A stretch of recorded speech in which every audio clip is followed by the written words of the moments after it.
In 2025, something strange is happening. More and more men are walking away from dating altogether.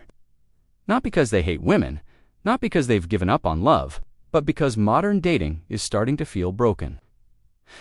Let's break down why so many men are opting out of dating in 2025 and what it really says about our society. Issue number 1.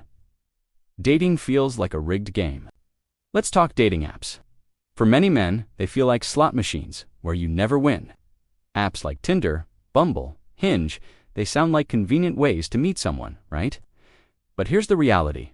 Men swipe right far more often. Women are far more selective. In fact, studies show that the top 10% of men get the majority of matches. Here's an example. A regular guy named Josh spends hours curating his profile. He gets maybe 2 matches a week, if he's lucky. Meanwhile, his female friends delete the app because they're overwhelmed by messages.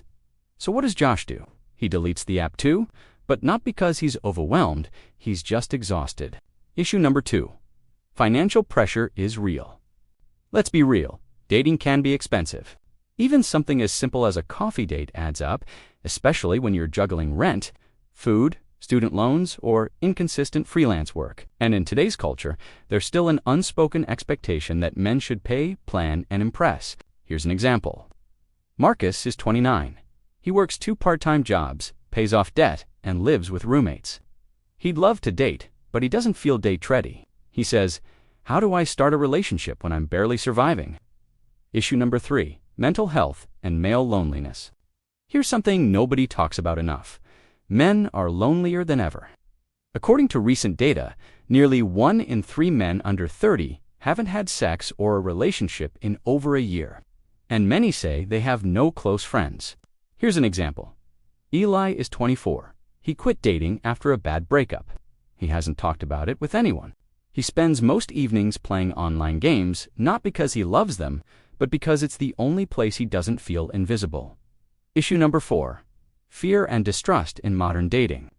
With the rise of polarizing content from extreme feminism to toxic masculinity, many men are confused about how to even approach women. They're scared of saying the wrong thing, worried they'll be labeled creepy, or that their good intentions will be misunderstood. Here's an example. Jake, a 35-year-old teacher, says he avoids flirting entirely now. He told us, "Even if I like someone, I'd rather not risk misreading the situation. It's just not worth it." Issue number 5. Digital alternatives are filling the void. In 2025, technology is offering low-risk replacements for real connection. From AI girlfriends, to OnlyFans, to porn addiction, to VR intimacy, many men are quietly retreating into digital spaces. It's not necessarily a choice, it's a coping mechanism. Here's an example. Tom uses an AI chatbot named Luna every night. She remembers his birthday, she compliments him. She never rejects him. It's not love, but it feels safer than real relationships. Issue number 6. Choosing peace over pressure. Not all men who opt out are lonely. Some are saying no to dating to say yes to themselves.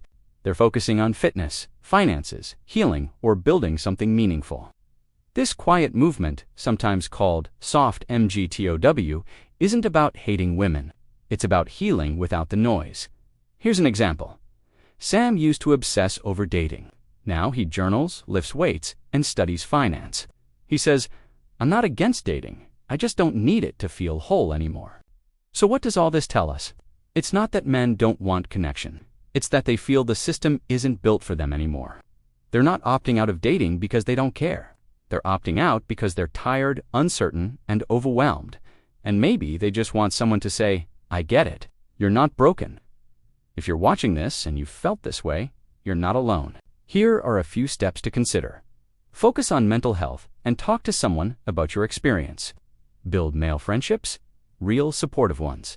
Redefine success and identity outside of romantic relationships.